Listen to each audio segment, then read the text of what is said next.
ішоў я ішоў і дайшоў. Даўным-даўно гэта было. Яшчэ ў тыя часы, калі вакол тут раслі лясы, а на нешматлікіх пагорках коўзаліся мядзведзі. І прыйшлі ў гэтыя мясціны з далёкага краю два сябры – Арон і Сёмка. І настолькі тут ім падабалася, што здалося тут ім сапраўдным раем. Пабудавалі яны тут дамы, абзавяліся сем'ямі, дзеткамі і пачалі мірненька жыць.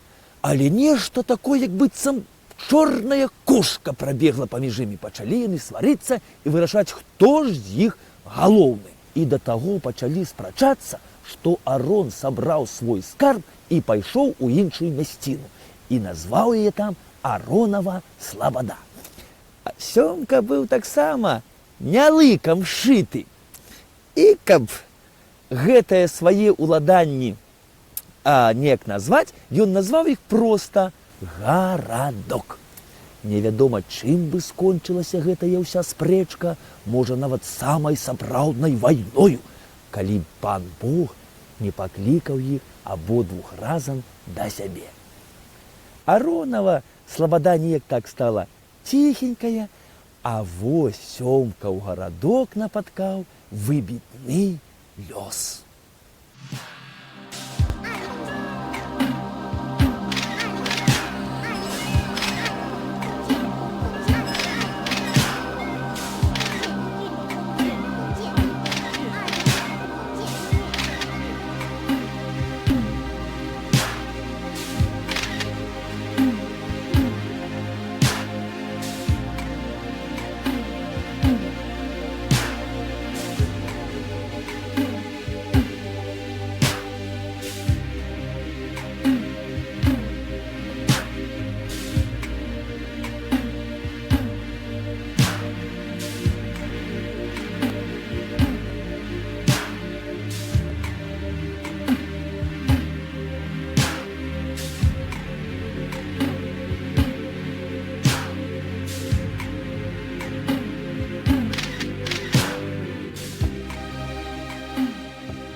Недалёка ад Сёмкава гарадка, а на правым беразе паўнаводнай тады яшчэ рэчкі Вяча на старым гарадзішчы узнік замак.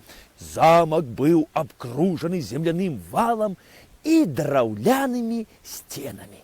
А ў 16 стагоддзі Сёмкаў гарадок перайшоў ва ўласнасць Саламярэцкіх. І гарадок пачаў называцца Саламярэцкім. Не таму, што тут там мерлі ці дзялілі сала, а таму, што гэта быў такі княжацкі род. Род Саламярэцкіх. А род быў вельмі ганарлівы такі і не любіў, каб побач з князямі тапталіся розныя там куры, людзі, свінні, і вырашылі пабудаваць свой рэнесансны палац недзе так кіламетр ад Сёмкава гарадка.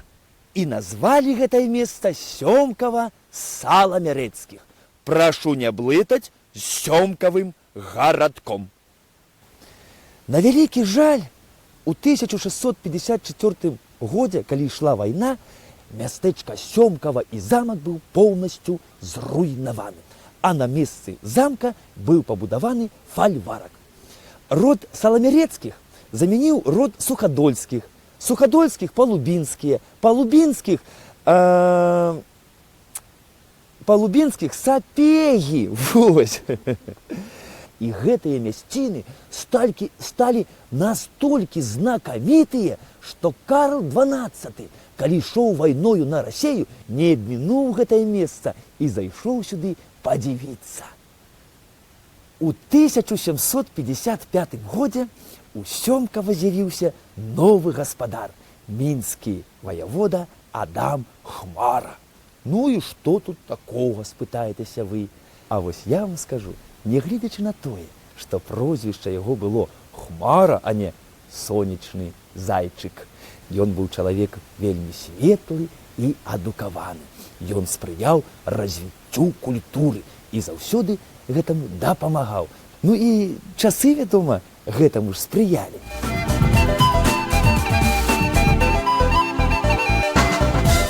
Пасяліўшыся ў Сёмкава, ваявода Адам Хмара пасябраваў з італьянскім архітэктарам Карлам Спампані, які ў той час выкладаў у Віленскай акадэміі езуітаў, і запрасіў яго да сябе ў госці. Пасля дэгустацыі французскіх напояў выйшлі яны на свежае паветра, аглядзелі наваколле і пачалі такую размову.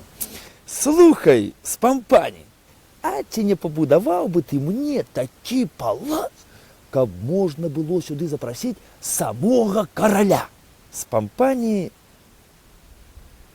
пачухаў патыліцу, пашморгаў носам, паглядзеў навокал і сказаў: «Ну што ж, паспрабую». І пабудаваў, што нават, можа, у заходняй Еўропе такіх не было. Ён тут улічыў мясцовы нораў, модны тады стыль класіцызму і амаль забыты намі стыль барока.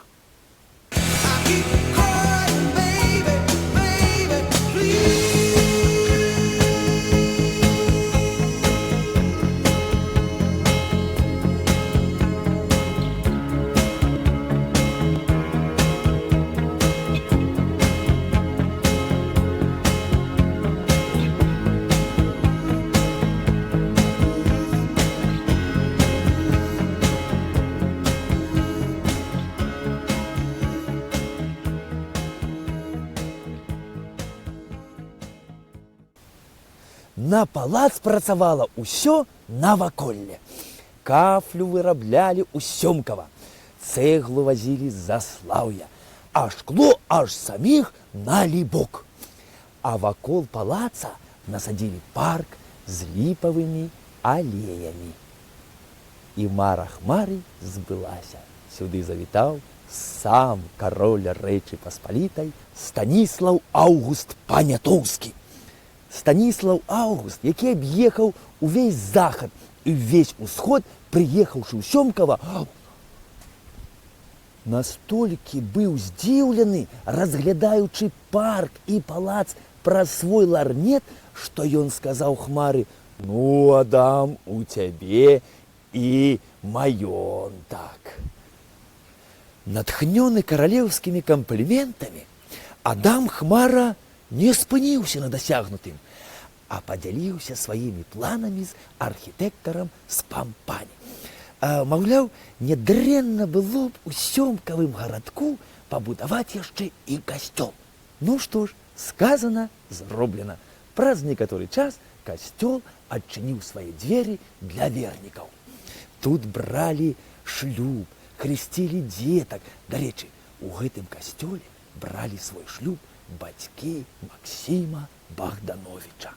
Але, як і у кожнага чалавека, у касцёла ёсць свой лёс. І лёс касцёла прывёў да таго, што тут ужо і шлюб не бралі, і дзетак не хрысцілі, а проста захоўвалі збожжа. Але праз некаторы час тут ужо і збожжа не захоўвалі, а засталіся адныя голыя сцены, якія, відаць, чакаюць свайго адраджэння.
Время льется быццам речка, чалавек жыве як свечка, ветер дунуў, ён пагас.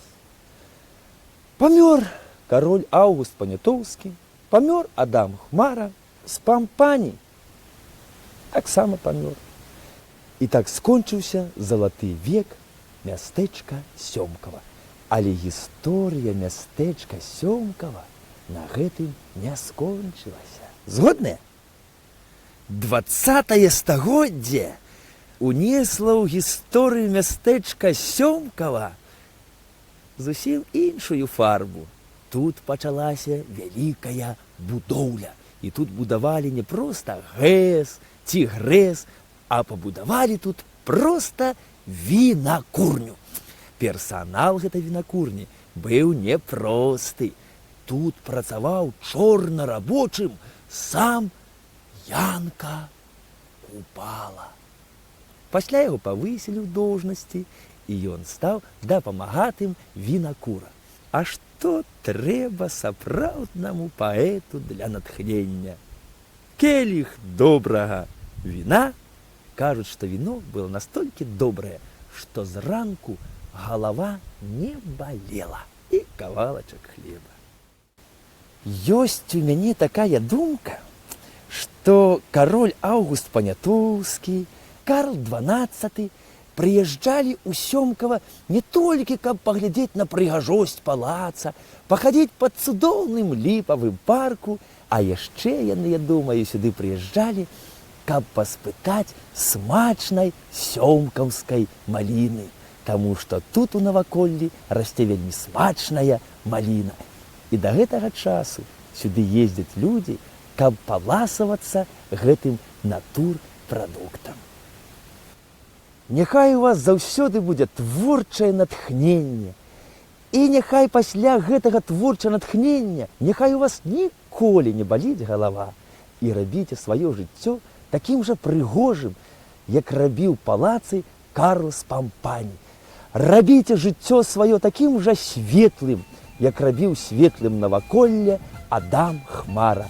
І рабіце сваё жыццё такім жа маладым і моцным, як тое віно, што рабіў дапамагаты вінакура Янка Купала. Да пабачэння!